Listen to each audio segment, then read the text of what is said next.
Back to your own physics class. और आज की क्लास में जो हमारा टॉपिक है दैट इज इंटरनल रेजिस्टेंस। आज हम जो टॉपिक डिस्कस करेंगे वो है इंटरनल रेजिस्टेंस। इंपॉर्टेंट टॉपिक है internal resistance.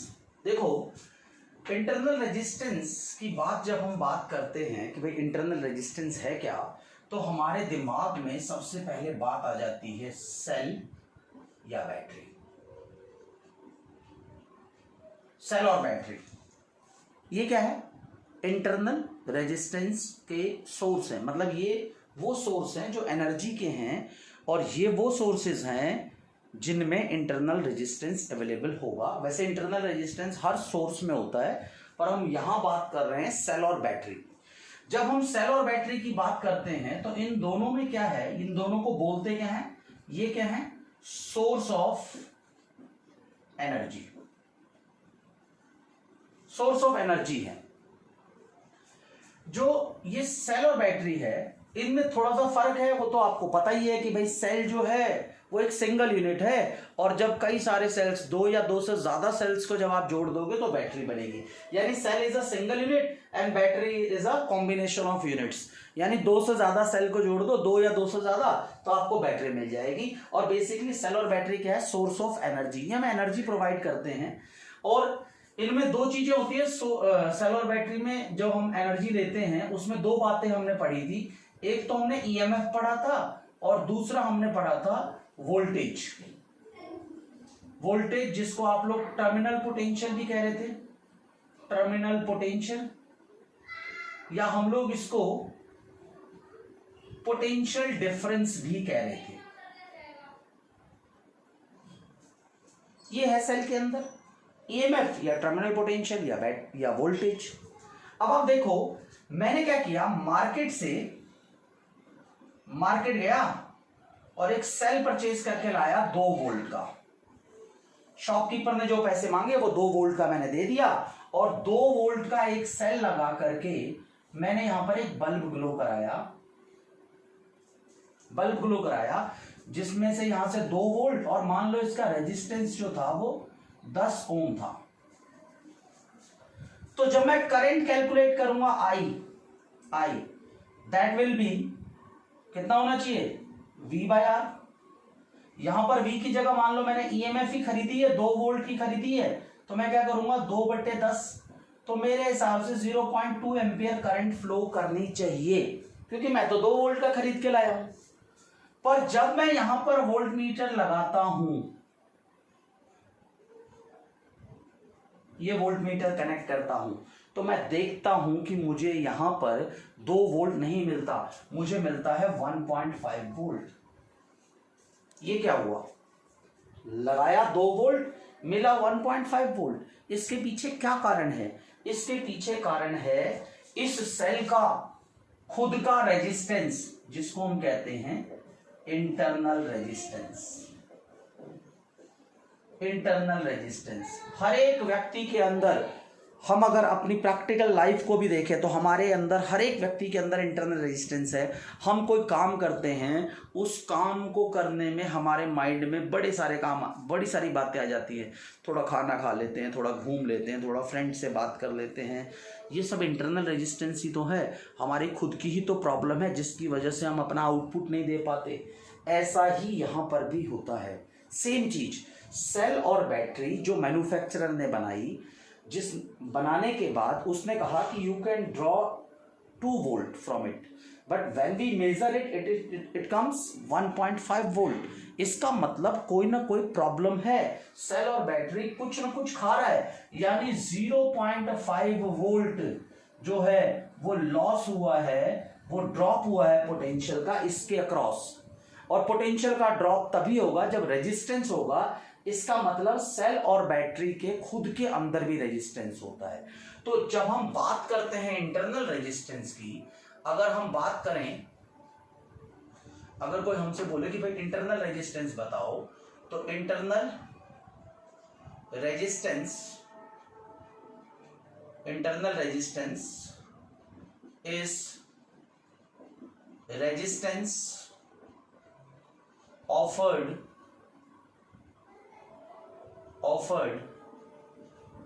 by source itself।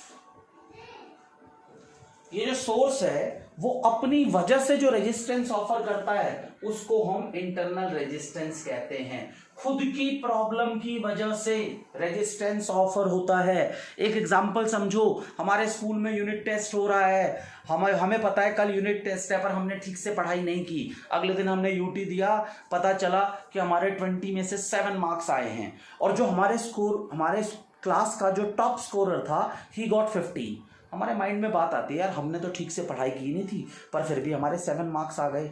अगर हम रेगुलरली पढ़ते तो हमारे कितने मार्क्स आते? बहुत अच्छे आ सकते हैं। आज से घर जा कर के हम डेली पढ़ेंगे, ये हमने सोचा था, दैट इज़ अवर EMF।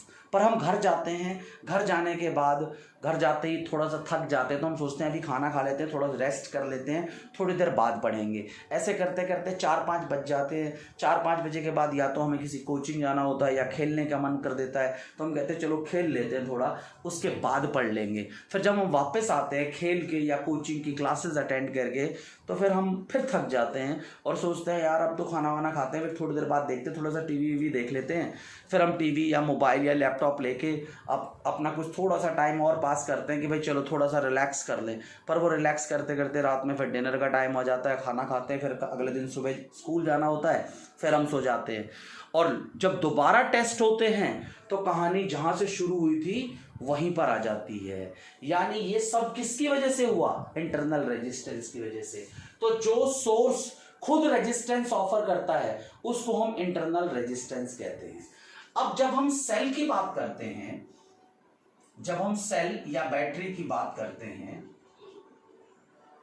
तो इसको हमने 2 कैटेगरीज में डिवाइड किया था, आपको पता ही है। एक प्राइमरी और एक सेकेंडरी। क्योंकि प्रैक्टिकल में हमसे क्वेश्चन पूछा जाता है कि भाई सेल कितने टाइप के होते हैं, क्योंकि हमें सेकेंडरी सेल, प्राइमरी सेल इनको यूज करना है भाई, ठीक है। तो हम इनको यूज करते हैं, इसके लिए हमें थोड़ा सा आइडिया तो होना ही चाहिए, और मैं आपको इसी टॉपिक में उसका आइडिया दे देता हूं। प्राइमरी सेल्स क्या होता है? ये यूज एंड थ्रो वाला सिस्टम होता है। एक बार इस्तेमाल करो और फेंक दो, सिंपल सा कॉन्सेप्ट है इसके पीछे। एक बार यूज करो, आपके सेल जो आप घड़ियों में लगाते हो, एक बार यूज होता है फेंक देते हो उसको, चार्ज तो नहीं करते। ये क्या करता है प्राइमरी सेल? ये क्या करता है? केमिकल एनर्जी को इलेक्ट्रिकल एनर्जी में कन्वर्ट करता है। उसके बाद इसकी जो लाइफ होती है स्मॉल, ज्यादा दिनों तक यूज नहीं कर सकते आप प्राइमरी सेल। फिर आप बात करते हो, लाइफ की बात हो गई, क्या करता है वो पता चल गया, ये सारी चीजें हैं इसमें। लाइफ स्मॉल है, यूज एंड थ्रो है, केमिकल एनर्जी को इलेक्ट्रिकल एनर्जी में कन्वर्ट करता है। पर यहीं पर अगर आप सेकेंडरी की बात करो, ये यूजेबल है, चार्जेबल है। यूजेबल ना, रीयूजेबल लिख दो। बार बार चार्ज करो, आप देखते हो आपके फोन की बैटरी डिस्चार्ज हो जाती है, फिर से चार्ज कर देते हो। इन्वर्टर की बैटरी चार्ज होती है, डिस्चार्ज हो जाती है। तो रीयूजेबल है या चार्जेबल भी बोल देते हैं इसको। ये क्या करता है? ये केमिकल को इलेक्ट्रिकल में कन्वर्ट करता है, इलेक्ट्रिकल एनर्जी। ये एनर्जी भी लिख देता हूं। ये केमिकल एनर्जी को इलेक्ट्रिकल में कन्वर्ट करता है और इलेक्ट्रिकल को केमिकल में भी कर देता है। ये देखो भाई, आपने घर के इन्वर्टर को यूज कर लिया, डिस्चार्ज हो गया, उस केस में केमिकल इलेक्ट्रिकल में कन्वर्ट हुई। बट जब आप दोबारा चार्ज करते हो तो इलेक्ट्रिसिटी को लेकर के दोबारा केमिकल एनर्जी स्टोर कराते हो। रिवर्सिबल प्रोसेस होता है इसमें वन डायरेक्शनल प्रोसेस होता है, इसमें रिवर्सिबल प्रोसेस नहीं होता, ये ध्यान रखें आप। इसके बाद इसकी जो लाइफ है लॉन्ग होती है, ज्यादा दिनों तक यूज होता है। ये यूज करते जाओ, डिस्चार्ज होगा फिर से चार्ज कर दो, डिस्चार्ज होगा फिर से चार्ज कर दो। तो ये सेल और बैटरी थी। ये सेल और बैटरी जो खुद रेजिस्टेंस ऑफर करते हैं उसको हम इंटरनल रेजिस्टेंस का नाम देते हैं। ये खुद की कमी की वजह से होता है।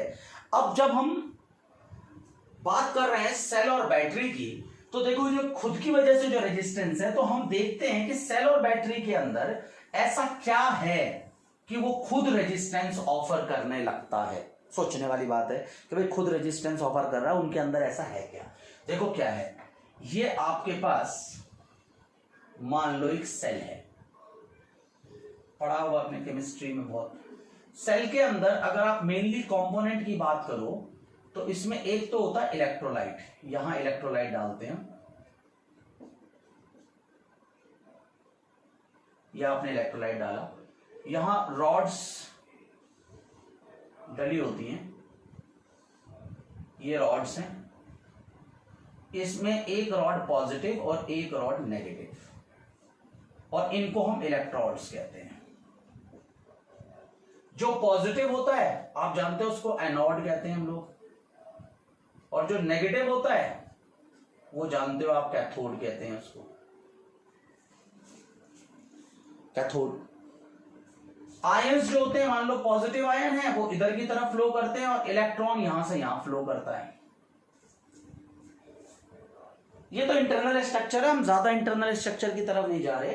अगर मैं बात करूं सेल में तो सेल के दो कंपोनेंट्स बहुत मेन होते हैं, और इन्हीं दो कंपोनेंट, ये तो कंटेनर है, कंटेनर की तो कोई वो कैलकुलेशन कर ही नहीं रहे। हम बात कर रहे हैं सेल के अंदर एक तो इलेक्ट्रोलाइट होता है और दूसरा होता है इलेक्ट्रोड्स। तो सेल में जो दो मेन कंपोनेंट होते हैं उनमें से एक तो क्या है, इलेक्ट्रोलाइट है हमारे पास, और जो दूसरा कंपोनेंट है वो है इलेक्ट्रोड्स।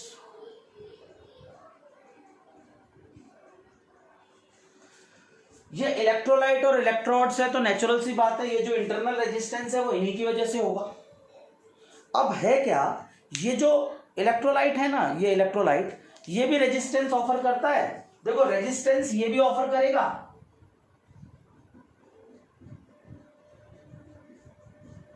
और रेजिस्टेंस ये भी ऑफर करेगा। माइंड के अंदर याद रखें, दोनों ही रेजिस्टेंस ऑफर करते हैं, इन्हीं की वजह से इंटरनल रेजिस्टेंस होता है। पर बात क्या है, इसका जो रेजिस्टेंस होता है वो वेरिएबल होता है। ये जो इलेक्ट्रोलाइट है ना, ये वेरिएबल रेजिस्टेंस ऑफर करता है, और ये जो रेजिस्टेंस ऑफर करता है ये कांस्टेंट रेजिस्टेंस ऑफर करता है। ये ध्यान रखें। इलेक्ट्रोड्स का रेजिस्टेंस हम ऑलमोस्ट कांस्टेंट मानते हैं, और इलेक्ट्रोलाइट की वजह से जो रेजिस्टेंस होता है वो क्या होता है, वेरिएबल रेजिस्टेंस होता है। जब हम जब हम डिस्चार्ज करते हैं, डिस्चार्जिंग यानी जब आप सेल और बैटरी में से एनर्जी को ड्रॉ करते हो, आपने बल्ब जलाया, पंखा चलाया, आपने एनर्जी ड्रॉ की, उसको बोलते हैं डिस्चार्जिंग। डिस्चार्जिंग के केस में जो रेजिस्टेंस है, रेजिस्टेंस को मैं आर यूज कर रहा हूं, सिंबल यूज कर रहा हूं, रेजिस्टेंस इंक्रीजेस। जब आप डिस्चार्ज करोगे, उससे एनर्जी ड्रॉ करोगे तो रेजिस्टेंस बढ़ता चला जाएगा, और जब आप चार्ज करोगे उस केस में रेजिस्टेंस डिक्रीज होता चला जाएगा। ध्यान रखें, यह खास बात है इलेक्ट्रोलाइट में कि चार्जिंग के समय जब आप चार्ज कर रहे हो उस केस में रेजिस्टेंस क्या होगा, डिक्रीज होगा। डिस्चार्जिंग के समय रेजिस्टेंस इंक्रीज होगा। एक चीज और भी ध्यान रखें, इलेक्ट्रोलाइट का जो अल्फा होता है वो नेगेटिव होता है।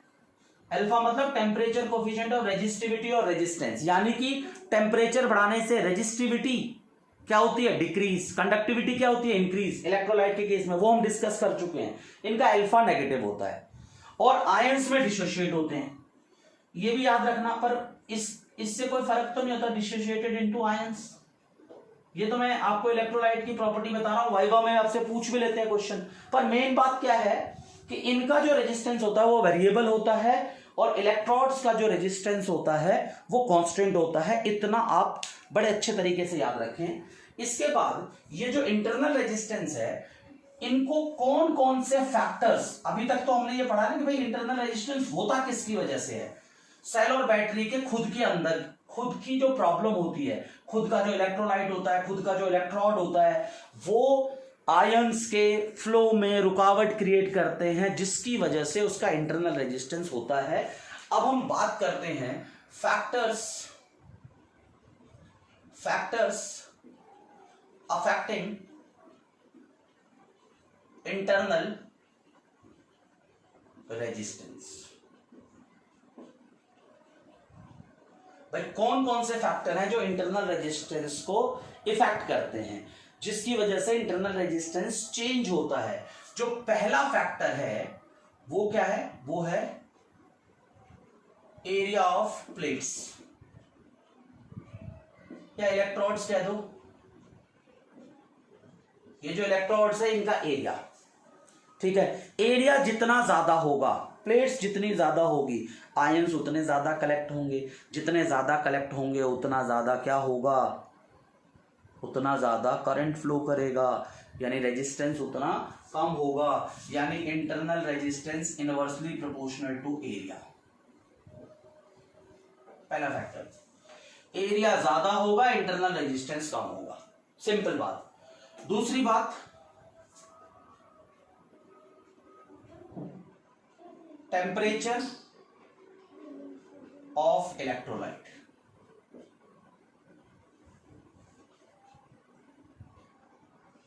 हमने अभी पढ़ा कि भाई जो टेम्परेचर है, टेम्परेचर बढ़ाने से इलेक्ट्रोलाइट की रेजिस्टिविटी डिक्रीज होती है, कंडक्टिविटी बढ़ती है, क्योंकि उसका अल्फा क्या है, नेगेटिव है। तो टेम्परेचर के साथ साथ जैसे जैसे कंडक्टिविटी बढ़ेगी वैसे वैसे इंटरनल रेजिस्टेंस भी कम होने लगेगा। दूसरा factor, internal resistance inversely proportional to temperature of electrolyte. Temperature बढ़ाओ, इंटरनल रेजिस्टेंस घटाओ। क्लियर है। जो थर्ड फैक्टर है वो क्या है, separation between electrons are directly proportional to D.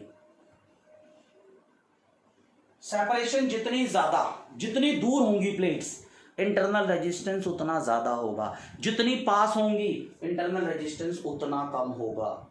Directly proportional है। देखो आप, अगर ये दो इलेक्ट्रोड्स हैं, ये दो, ये इतने पास हैं, तो आयंस यहां से यहां जाएंगे। दूर है तो आयंस को ज्यादा ट्रेवल करना पड़ेगा। इसके अंदर आयंस की जो मूवमेंट है वो ज्यादा दूर तक होगी। जितनी दूर तक मूव करेंगे कोलिजन उतना ज्यादा होगा। कोलिजन जितना ज्यादा होगा रेजिस्टेंस उतना ज्यादा होगा, क्योंकि रुकावट भी तो होगी ना भाई। आयंस जब फ्लो करेंगे, इधर उधर माइग्रेट होंगे, तो उनका आपस में तो कोलिजन होगा, और वही कोलिजन रिस्पॉन्सिबल है रेजिस्टेंस के लिए। पास होंगे तो कोलिजन कम होगा, जितना कम कोलिजन होगा रेजिस्टेंस उतना कम होगा। जो थर्ड फैक्टर है वो क्या है, nature of electrolyte. Nature of electrolyte, भाई आपने इलेक्ट्रोलाइट कैसा यूज किया है, उस इलेक्ट्रोलाइट के डिसोशिएट होने की क्या टेंडेंसी है, वो कितना ज्यादा आयंस जनरेट कर पाता है, ये बात भी बहुत इंपॉर्टेंट है। जैसे मान लो हम बात करते हैं किसी इलेक्ट्रोलाइट में बहुत ज्यादा आयंस जनरेट होते हैं। ज्यादा आयंस जनरेट होंगे, कंडक्टिविटी जितनी ज्यादा होगी इंटरनल रेजिस्टेंस उतना कम होगा। कम आयंस जनरेट करेगा, रेजिस्टिविटी ज्यादा होगी, कंडक्टिविटी कम होगी, रिजल्ट होगा इंटरनल रेजिस्टेंस ज्यादा। तो नेचर ऑफ इलेक्ट्रोलाइट भी एक फैक्टर है।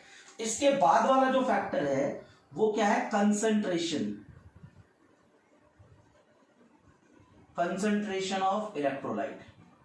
अब भाई मैंने एक ऐसा इलेक्ट्रोलाइट ले लिया जिसमें बहुत ज्यादा आयंस जनरेट होते हैं, पर मैंने कंसंट्रेशन बहुत कम रखी, मतलब उसको डाइल्यूट कर रखा, उसमें पानी मिला रखा है मैंने, तो आयंस बहुत कम होंगे। भाई आयंस कम होने का क्या मतलब है, करंट कम, रेजिस्टिविटी ज्यादा, कंडक्टिविटी कम, इंटरनल रेजिस्टेंस ज्यादा।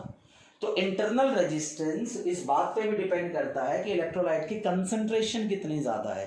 कंसंट्रेशन ज्यादा तो इंटरनल रेजिस्टेंस कम, जितना ज्यादा कंसंट्रेशन होगी। तो ये ध्यान रखें आप। तो ये सारी चीजें हैं, इन फैक्टर्स पे इंटरनल रेजिस्टेंस डिपेंड करता है। ये वो फैक्टर्स हैं। अच्छा, इन फैक्टर्स पे डिपेंड करने के बाद हमको कई बार इंटरनल रेजिस्टेंस का एक्सप्रेशन पूछा जाता है कि आप एक्सप्रेशन डिराइव करके बताओ इंटरनल रेजिस्टेंस का। आई होप कि आपको ये समझ में आया होगा। इन सब चीज़ों को राइट डाउन जरूर करें, लिखना बहुत ज़्यादा इंपॉर्टेंट है। आपके खुद के बनाए हुए नोट्स हमेशा ज़्यादा अच्छे होते हैं, हमेशा वो बहुत हेल्प करेंगे आपके एग्जाम के टाइम पे। तो आप खुद नोट्स बनाएं, खुद लिखें। तो देखें, इसके बाद हम एक्सप्रेशन निकालते हैं इंटरनल रेजिस्टेंस का। क्या एक्सप्रेशन होना चाहिए?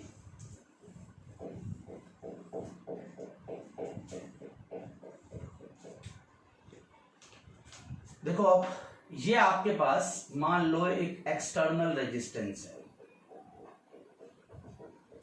बाहर से कोई लगा दिया आपने। ये आपके पास एक सेल है,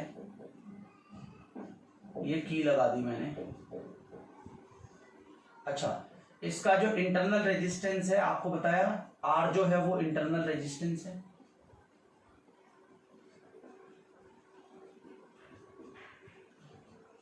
स्मॉल आर से डिनोट करते हैं। कुछ लोग ऐसे भी डाल देते हैं इंटरनल रेजिस्टेंस को यहां और आर लिख देते हैं, इसका मतलब इंटरनल रेजिस्टेंस है। हम ऐसे लिखते हैं, ऐसे भी लिखा मिल सकता है आपको, ऐसे भी मिल सकता है। जहां स्मॉल आर मिले आप समझ लेना वो इंटरनल रेजिस्टेंस है। क्लियर है? इसको मिटा देते हैं, हमने तो यहां लिखा हुआ है। अच्छा, इसकी ईएमएफ ई है और यहां से करंट आई जा रहा है। मैंने टर्मिनल पोटेंशियल की बात ही नहीं की, क्योंकि मुझे पता है, पहले से पढ़ता आ रहा हूं कि V equal to I R होता है, ओम्स लॉ में मैंने पढ़ा था। अरे मैं इस बात की चर्चा नहीं कर रहा हूं, क्योंकि मेरे पास यहां पर V नहीं है, E है, ईएमएफ है सेल का। तो E इक्वल टू व्हाट? इस सेल में देखो, अगर मैं इस सर्किट की बात करूं, इस सर्किट का इफेक्टिव रेजिस्टेंस कितना होगा? एक R ये है, एक R ये है। This will be R plus R, this will be R plus R। तो E equal to what? I R plus R। तो I की वैल्यू कितनी आ जाएगी? या इसको सिंपली और सिंप्लीफाई करो आप पहले। E इक्वल टू I, साथ में R प्लस में आई आर। I से दोनों को मल्टीप्लाई कर दिया। मुझे पता है कि I into R, I R तो ऐसे ही छोड़ा, और मुझे पता है कि I into R equal to what? V। अब मैं इस V को इधर ला रहा हूं, E minus V equal to I are.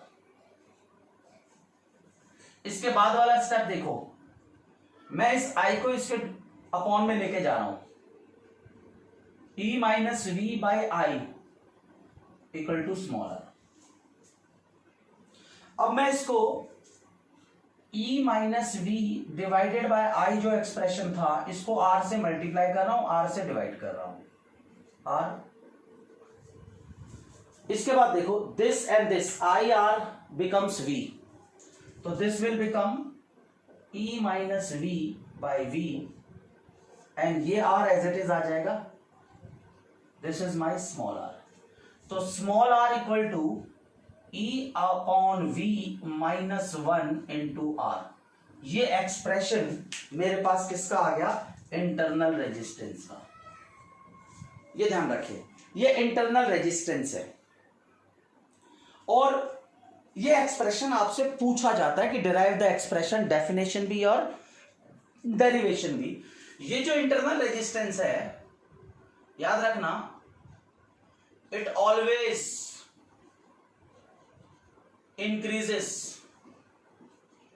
in discharging। जब भी आप डिस्चार्जिंग का काम करते हो, यानी जब भी आप इससे आउटपुट लेते हो, करंट को ड्रॉ करते हो, पंखा चलाना है, टीवी चलाना है, रेडियो चलाना है, जब भी आप कोई इंस्ट्रूमेंट चलाना चाहते हो, उस केस में ये हमेशा क्या होगा? इंक्रीज होगा। और ये क्या होगा? It always decreases in charging. वो इलेक्ट्रोलाइट वाला फंडा, इलेक्ट्रोलाइट का चेंज होता है, इसीलिए ये भी चेंज होता है, ऐसा बताया था आपको। इसके बाद it is always connected in series with external resistance। यानी बाहर से अगर कोई रेजिस्टेंस है, जैसे ये एक्सटर्नल रेजिस्टेंस है, इसके साथ हमेशा सीरीज में कनेक्ट होगा। मान लो, समझना आप, अगर मान लो मैं यहां पर एक आर ना देके आपको एक R1 दे देता, यहां पर मैं R2 दे देता, मैं यहां पर आपको R3 दे देता, यहां R4 दे देता, और अब कहता आप बताओ, तो आप क्या करते, पहले इस पूरे को सिंप्लीफाई करते, जो रिजल्ट आता उसको आप उसके सीरीज में आप इसको कनेक्ट कर देते। मान लो इसके कॉम्बिनेशन का रिजल्ट आया RS, तो आपका जो R इफेक्टिव आएगा that will be RS plus small r, यानी एक्सटर्नल रेजिस्टेंस के साथ हमेशा सीरीज में कनेक्ट होता है। आपको पता है सीरीज का मतलब क्या है, रेजिस्टेंस बढ़ना। आप देखो, आप अगर एक्सटर्नल रेजिस्टेंस की बात करते हो, वो आपके रेजिस्टेंस को कम भी कर सकता है और ज्यादा भी कर सकता है, बट इंटरनल रेजिस्टेंस हमेशा आपके इफेक्टिव रेजिस्टेंस को बढ़ाता है। देखो, हमारे कुछ फ्रेंड्स हैं, वो बहुत अच्छे हैं, एजुकेशन में बहुत अच्छे हैं, पढ़ना चाहते हैं वो, अगर हम उनकी कंपनी में हैं तो नेचुरल सी बात है हमारे अंदर जो ना पढ़ने वाली भावनाएं हैं दैट विल रिड्यूस। यानी अगर हम नहीं पढ़ना चाहते तो अच्छे लोगों की कंपनी में जो पढ़ना चाहते हैं उनके साथ रह करके हम पढ़ेंगे, हमारा रेजिस्टेंस रिड्यूस होगा। एक्सटर्नल फैक्टर की बात कर रहा हूं मैं, एक्सटर्नल फैक्टर ओवरऑल हम जो पढ़ रहे थे वो थोड़ा कम हो सकता है, बट अगर हम कुछ ऐसे लोगों के साथ रहें कि जो कि नहीं पढ़ना चाहते, तो हमारा एक्सटर्नल सोर्स बढ़ा सकता है हमारा, बट हमारे खुद के अंदर की जो प्रॉब्लम है वो हमेशा हमारी एफिशिएंसी को रिड्यूस करता है। एक्सटर्नल रेजिस्टेंस के साथ आप हमेशा इसको सीरीज में कनेक्ट करोगे, ये ध्यान रखना। क्लियर है? It is always connected in series with external resistance, ये ध्यान रखें आप। इसके बाद, इन सबको पढ़ने के बाद हमारे पास कुछ ग्राफिकल वेरिएशंस आती है जो बहुत बार पूछी जाती है। कैसी ग्राफिकल वेरिएशन आती है? आपको पूछेगा कि ना, ग्राफ पूछेगा, ऐसा ग्राफ पूछता है, प्लॉट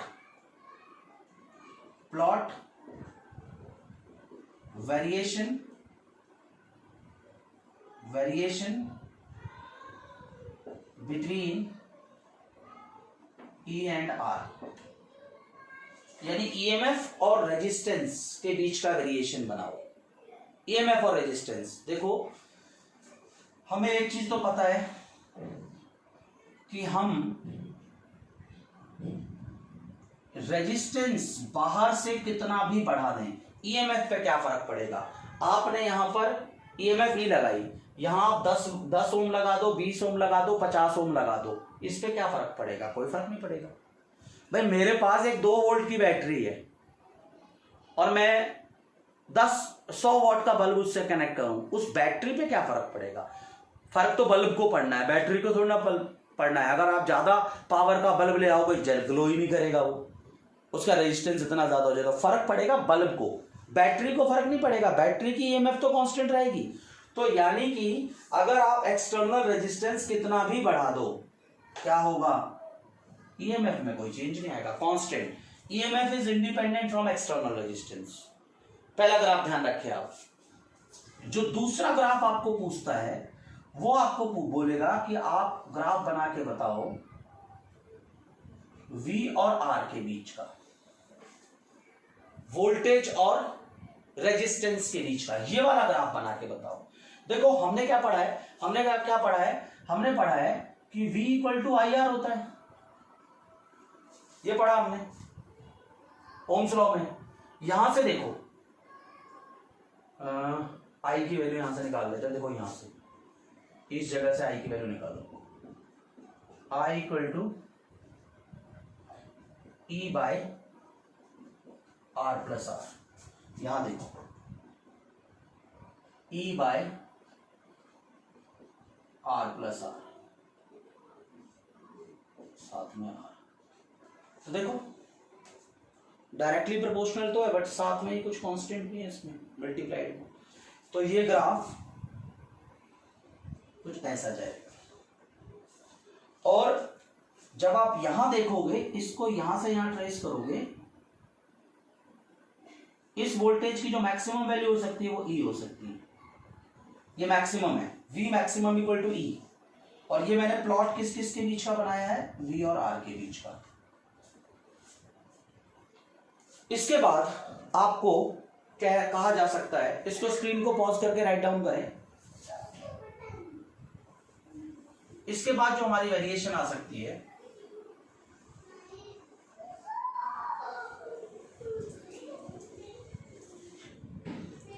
वो वेरिएशन आ सकती है हमारे पास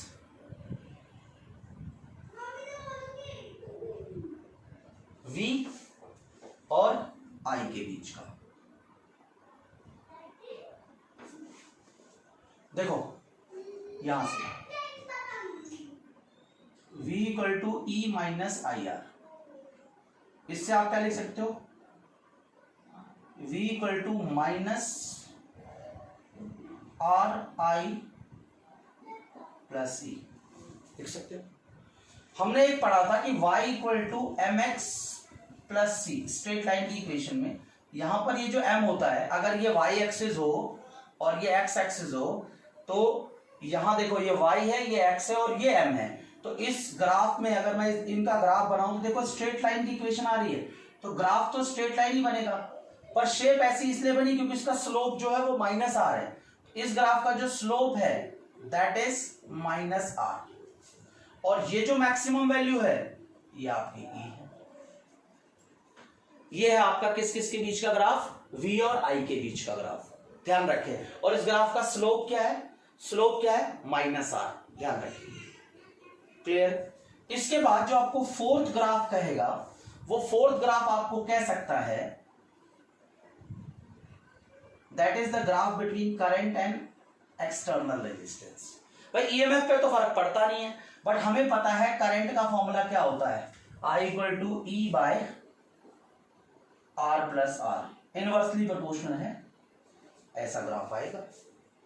तो ये चार जो ग्राफ बनाए हैं ये भी आपसे पूछे जाते हैं, वेरिएशन पूछा जाता है सेल और बैटरी के केस में, जब इंटरनल रेजिस्टेंस की बात कर रहे होते हैं तो ये वेरिएशन भी प्लॉट करें, इंपॉर्टेंट क्वेश्चन है। अच्छा, अभी तक जितनी चीजें हमने पढ़ी इंटरनल रेजिस्टेंस में, इससे हमें एक कुछ बातों का पता और भी चलता है। क्या पता चलता है, एक जो हमें पता चलता है वो क्या, कि भाई साहब जो ईएमएफ है ना वो तो कांस्टेंट है, ये पहले भी पता था, अब भी याद रखो आप कि ईएमएफ क्या होगी, कांस्टेंट। जो वोल्टेज है वो आप देख रहे हो वेरिएबल है, यहां भी वेरिएबल है, पहले भी बनाया था तब भी वेरिएबल था, तो सेल में जो वोल्टेज है ना वो वेरी करेगा, वो वेरी करेगा, बट ईएमएफ कांस्टेंट होगा। और एक चीज ध्यान रखें, अगर मैं आइडियल सेल पूछ लूं इसी में, उसका इंटरनल रेजिस्टेंस 0 होगा, जो प्रैक्टिकली पॉसिबल नहीं है, आप ध्यान रखें। अगर आपको कोई आइडियल सेल के बारे में बोले तो ध्यान रखना वो प्रैक्टिकली पॉसिबल नहीं है, बट आइडियल सेल का मतलब है जिसका इंटरनल रेजिस्टेंस 0 हो। आई होप कि आपको ये समझ में आया होगा। किसी भी डाउट के लिए कमेंट करते रहें, स्क्रीन को पॉज करके राइट डाउन जरूर करते रहें। अब जितनी चीजें हमने यहां से पढ़ी है मैं इसको अभी भी नहीं मिटाता, क्योंकि मुझे अभी भी शायद इसकी जरूरत पड़ेगी, है ना। तो जब हमने सेल और बैटरी को पढ़ा, अब ये जो हमने इंटरनल रेजिस्टेंस की बात की थी, तो हमने डिस्चार्जिंग में तो कर लिया। हम जब बात कर रहे थे इसमें कुछ खास बातें देख लेते हैं, हम लोग स्पेशल केसेस देख लेते हैं थोड़े से। देखो, जब हमने डिस्चार्जिंग की बात हम कर रहे थे, हम किसकी बात कर रहे थे, डिस्चार्जिंग की, यानी जब हम करंट ड्रॉ करा रहे थे उससे, जब हम उसकी बात कर रहे थे, उस केस के अंदर हमने क्या किया था, डिस्चार्जिंग के केस में ये माना था कि E is greater than V, EMF हमेशा ज्यादा होगा। आपसे एक सवाल भी पूछता है कि ईएमएफ वोल्टेज से ग्रेटर कब होगा, डिस्चार्जिंग के केस में, ये ध्यान रखें। तो डिस्चार्जिंग के केस की कंडीशन यही है आपके पास, E equal to I R plus R, which implies that I equal to E divided by R plus R।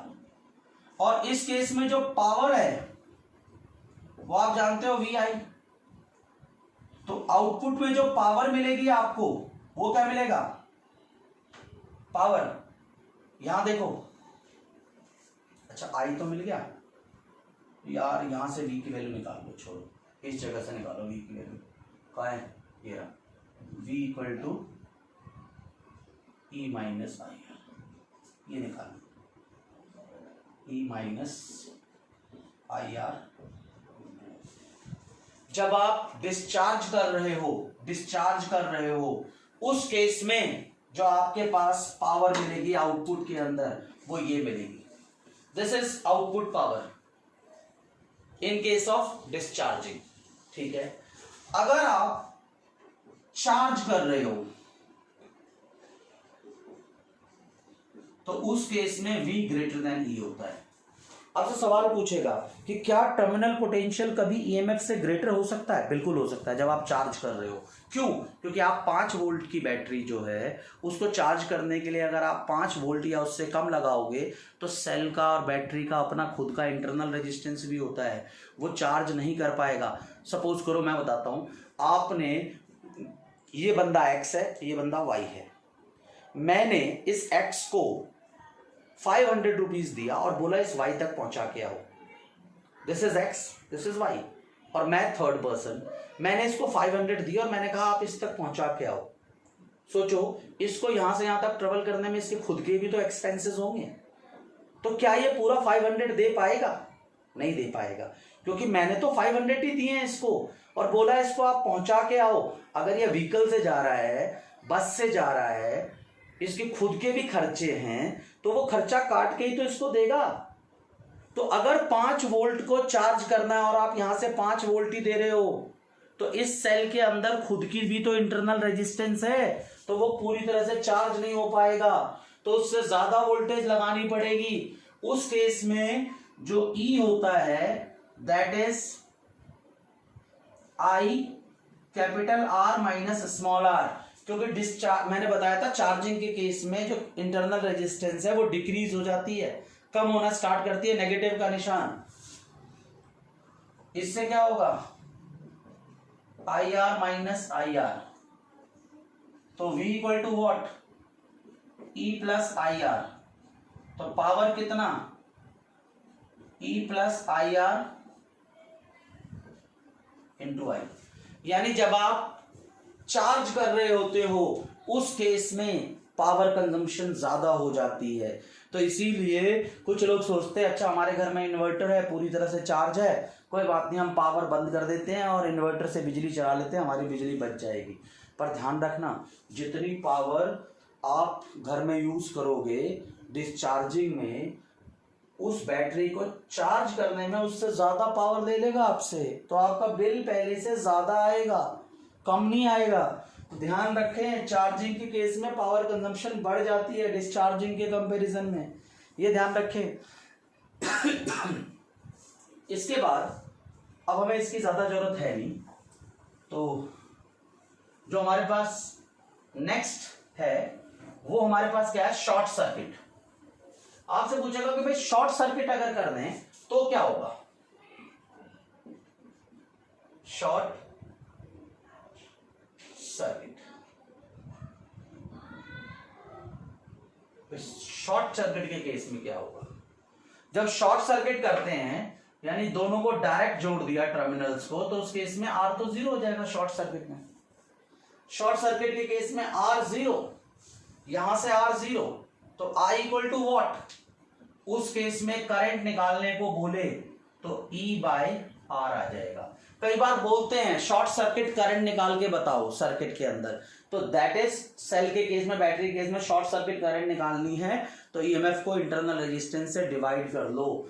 एक और बात आती है open circuit. Open circuit, open circuit में तो R इक्वल टू इनफाइनाइट होता है, R इनफाइनाइट ओपन सर्किट में। तो उस केस में जब रेजिस्टेंस इनफाइनाइट हो जाएगा तो उस केस में V इक्वल टू E हो जाता है। इस पे भी क्वेश्चन पूछते हैं कि सेल और बैटरी के अंदर ईएमएफ और टर्मिनल पोटेंशियल इक्वल कब होते हैं, ओपन सर्किट में। ईएमएफ ज्यादा कब होता है, क्लोज सर्किट में, डिस्चार्जिंग के केस में। ईएमएफ कम कब होता है पोटेंशियल से, ईएमएफ कब कम होता है, जब आप चार्ज कर रहे हो। तो चार्जिंग में ईएमएफ कम, डिस्चार्जिंग में ईएमएफ ज़्यादा, ओपन सर्किट में दोनों बराबर। तो ये ध्यान रखें। आई होप कि आपको आज की क्लास समझ में आई होगी। किसी भी डाउट के लिए कमेंट जरूर करें। क्लास आपकी है। Thank you so much.